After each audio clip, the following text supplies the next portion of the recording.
quando eu vejo o Haddad, eu vejo um homem do PT. Eu não vejo um economista, não vejo um filósofo, eu não vejo um advogado, tampouco um ministro da, da, da, da, da educação ou um ministro ou um prefeito. O Uhum. que eu vejo é isso, né? É um projeto do PT.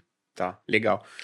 E você acha que ele, por ser político, ele teria um traquejo muito maior na aprovação das ideias do PT do que um cara que era um cara mais acadêmico e tudo mais? Ele tem uma facilidade maior? Você acha que essa é a intenção também, de ter colocado um cara mais político do que um cara... Longe disso, eu não acho que ele seja um cara muito articulado politicamente. Eu não vejo isso nele, não Uhum, vejo essa esperteza política, que alguns quadros do PT, inclusive, têm, né? O Lula tem isso, ele uhum. conseguiu essa aprovação da PEC de uma maneira Eu não lembro. relâmpago, com todos os custos que poderia ter, e fez de uma maneira eficiente. Eu acompanhei, por exemplo, outros ministros que foram muito politizados, muito políticos, né? O Pedro Malan surpreendeu muito positivamente. Uhum. Existia um certo receio na equipe econômica da capacidade do Malan ser o interlocutor de tudo isso no meio dos políticos. Ele foi brilhante, né? Ele conseguiu fazer isso muito bem, foi um período turbulento do Ministério da Fazenda. O Palocci conseguiu fazer isso muito bem. A gente descobriu depois que ele utilizava um pouco mais do que a simpatia dele para transitar Sim. em tudo quanto é lugar. Eu ia questionar isso, se foi mérito do Palocci ou do Dirceu, né? Porque... Eu acho que é do Palocci. É. Eu acho que o Palocci botou o Dirceu no bolso e Ele levou, né? engoliu o Dirceu. Uhum.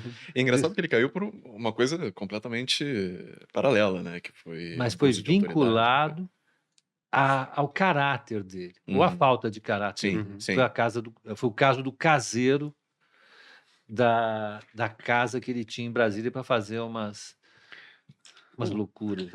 E o Brasil tem esses fenômenos, né? Que a pessoa faz N coisas hediondas e ela cai por uma coisa extremamente Parece banal, digamos assim, perto Isso do não é resto, só do né? Brasil, não. Isso No mundo é o todo. cara ele fica atento o tempo todo para as grandes questões. De repente ele vê uma banana do outro, Deixa na passar o outra detalhe. calçada, ele atravessa a rua para pisar naquela banana que não estava no caminho dele e consegue se ferrar por causa disso. Mas voltando ao caso do Haddad, eu não vejo nele um cara que consiga passar essa mensagem de ser um grande homem de diálogo, Uhum. né? É claro que o homem de diálogo ele tem que ter um capital político para barganhar, né? O Malan tinha esse capital político, o Palocci tinha esse capital político. Hoje, eu acho que o Haddad já não teria esse capital político como o Lula teve no primeiro mandato dele. É um governo que chega com menos capital Uhum. político. Então, eu acho que nem essa desculpa Poderia de que ele ser. é um grande articulador eu daria. Eu acho que a justificativa que o Lula adotou é: eu preciso de alguém que faça exatamente o que eu mandar. E o Haddad é esse cara, Uhum. né? É o cara que vai fazer aquilo que o projeto do PT, que é o Lula, disserem que deve ser feito. Ele vai fazer sem dúvida nenhuma. Legal. Eu acho curioso, até porque eu tava lendo um livro da Manu Gaspar muito bom, que é a organização, conta a história do Odebrecht e tudo mais. E aí tem exatamente um episódio que escreve isso muito bem, que eles queriam fazer um certo esquema na Petrobras, e aí um dos diretores estava barrando e o Lula vira e manda assim: quem manda lá sou eu. Então ele tem esse sabor de ser meio autoritário ali, mas demarcar o cantinho dele ali e conseguir mandar nisso. Eu acho que realmente assim, o Haddad faz bem. E um comparativo que me veio esses dias é que parece que ele tá fazendo um pouco do papel, junto com o Lula, do que Itamar Franco fez com o Fernando Henrique, assim, colocando talvez um sucessor ou uma tentativa de sucessor. Que é um ponto, assim, que a galera especula no mercado. Será que ele colocou lá meio que como um tudo ou nada, uma aposta de que ou ele vai se sair muito bem no Ministério da Fazenda, ou ele vai se sair muito mal e aí não tem muito o que fazer para tentar eleger ele, ou se é realmente esse segundo ponto que você colocou muito bem, que é o Lula precisa ter alguém lá que ele possa controlar para fazer as vontades dele e o Haddad as pessoas. Você acha que é um, ou é o outro, ou são uma mistura dos Acho que é dois? contínuo, sabe? Quando ele indicou a Dilma, ficou todo mundo estupefato, porque ninguém acreditava na capacidade da Dilma de diálogo, ela provou que todo mundo estava certo nesse sentido. Mas a Não impressão satisfeita foi que lá. alguns analistas ficaram foi que o Lula escolheu alguém que jamais o superaria, Sim. né?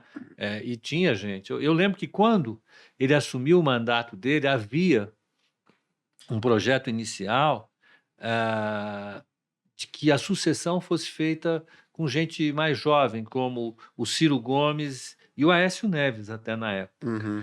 E eles se sentiram bastante traídos por isso. Então, hoje, o que eu penso é que é claro que ele está pensando na sucessão, né? O Haddad é um cara, sinceramente, dedicado a ele, vai ser dedicado até os últimos minutos da vida do Lula. Então, eu acho que o Haddad, no caso do Lula, resolver se candidatar novamente às eleições, o que não é impossível, Uhum. ele se sujeitaria a isso sem nenhuma revolta. Não, tá certo, ele tem direito, etc. Agora, se fosse outro alguém, seria um caminho diferente. Agora, eu acho que a ideia de colocar um sucessor como ministro da Fazenda é uma ideia meio estúpida no momento, né? Porque já falaram isso, eu não sei quem foi, esse é o pior emprego do mundo. Uhum. O Fernando Henrique, ele aceitou esse emprego tomando um risco enorme. E era a única possibilidade que ele foi para o all-in. Uhum. Ele fez aquilo que nenhum trader deve fazer. Ele Não foi tudo pro ou all-in. nada esse emprego. Mas ele foi com a possibilidade de acertar um plano depois de 6 ou 7 não terem dado certo, numa situação política confusa, pacas. Já tinham caído 3, 4 ministros da Fazenda, e Itamar era um cara completamente instável, e ele foi com tudo para cima do Ministério, apostando num plano de estabilização que ninguém sabia que ia dar certo, né? Só aquele bando de malucos ali Uhum. estava vendo que ninguém via, que ia dar certo Era plano de um plano estabilização. heterodoxo, né? É até difícil você... claro que tem traços de duas partes, né? Foi Eu acho que o uma receio mistura de muita chamar esse coisa. plano de heterodoxo, para ser muito franco, é que quem herda o nome de heterodoxo hoje é um bando de malucos. Uhum. Então, eu não diria que esse bando de malucos herdou a capacidade dos iluminados do plano real. Uhum. Se tivesse, eu estava tranquilo, pelo menos. E economia tem essa coisa fascinante da galera gostar de roubar termo, né? Porque o termo não é bem definido, não é formalmente lógico. definido. Então você rouba ali o que tá na moda, põe pra você e você acaba estando na moda também. Mas eu concordo nisso. Mas então eu acho que a aposta, se é essa, é uma aposta errada. Porque a situação do país é muito delicada, é muito mais delicada do que o governo anterior anunciava, do que o Paulo Guedes anunciava.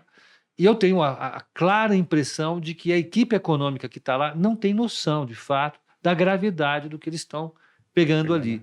Então, eu acho que a escolha, se eu fosse o Haddad, eu pegaria. Eu não tenho apego algum a esse tipo de coisa, mas pegaria alguma coisa mais simples para fazer. Entendi, um trabalho um pouco mais fácil, né? Sei lá, o Ministério da Cultura. Legal.